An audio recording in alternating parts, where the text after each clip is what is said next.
ఎక్కువ మంది ఇంట్లో ఉన్న బంగారం, విలువైన వస్తువులను బ్యాంకు లాకర్లలోనే దాచుకుంటారు. అక్కడైతే తమ డబ్బు భద్రంగా ఉంటుందని భావిస్తారు. అయితే ఆ ఆలోచనలకు ఫుల్ స్టాప్ పెట్టింది ఆర్బీఐ. ఆ లాకర్లు చోరీకి గురైతే నష్టపరిహారం చెల్లించాల్సిన బాధ్యత బ్యాంకులకు లేదని తెగేసి చెప్పింది. ఈ చేదు నిజాన్ని వెల్లడించాయి ఆర్బీఐతో పాటు 19 ప్రభుత్వ రంగ బ్యాంకులు. లాకర్ తీసుకునే సమయంలో కొన్ని బ్యాంకులు ఈ విషయాన్ని ఒప్పంద పత్రాల్లో స్పష్టంగా పొందుపరుస్తాయని, దాన్ని చూసుకోవాల్సిన బాధ్యత వినియోగదారులదేనని తెలిపింది. లాకర్లో వస్తువులను తన పూర్తి ఇష్టంతోనే ఖాతాదారుడు దాచుకుంటున్నాడని అందులో పేర్కొంటున్నారు. ఇటీవల లాకర్ సేవలను అందించే విషయంలో బ్యాంకులు అనుసరిస్తున్న పద్ధతులపై కాంపిటీషన్ కమిషన్ ఆఫ్ ఇండియా ఆరోపణలు చేసిన నేపథ్యంలో కుష్ కల్రా అనే న్యాయవాది సహచట్టాన్ని ఆశ్రయించారు. ఆర్బీఐ ఇచ్చిన సమాధానం చూసిన ఆయన ఒక్కసారిగా ఆశ్చర్యానికి గురయ్యారు. ఇదే విషయాన్ని సీసీఐకి నివేదించారు ఆయన.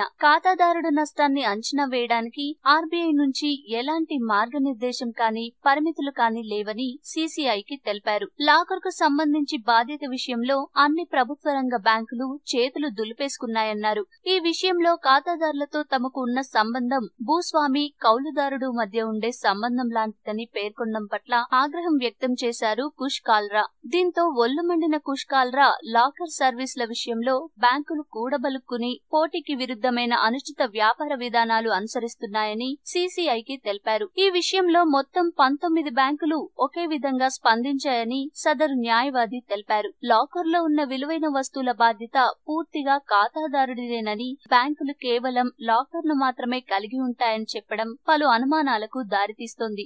బ్యాంకర్లు లాకర్లలో ఉన్న విలువైన వస్తువులను కాజేసినా వినియోగదారుడు అడిగే అవకాశం ఉండదు. ఈ వీడియో మీకు నచ్చితే లైక్ చేయండి, అందరికీ షేర్ చేయండి, కానీ సబ్స్క్రైబ్ చేయడం మాత్రం మర్చిపోకండి.